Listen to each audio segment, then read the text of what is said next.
All right, let's do a quick analysis on how to underwrite a property to see if it makes sense as a rental property. So let's jump right into it. Okay, so for simple math, we are going to just say that the rents are $3,000 a month that you have coming in.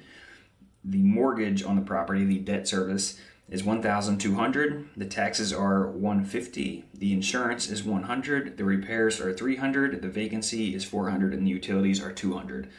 So the repairs and vacancy, those are not required, but they do help you in the long run if you do have unexpected repairs, or say a tenant moves out unexpectedly in 4 months and you have a little bit of extra reserves to help you float to pay that mortgage each month, of course.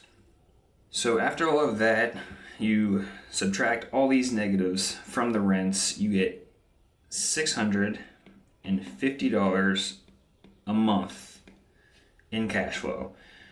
So that's how I do a quick analysis of underwriting.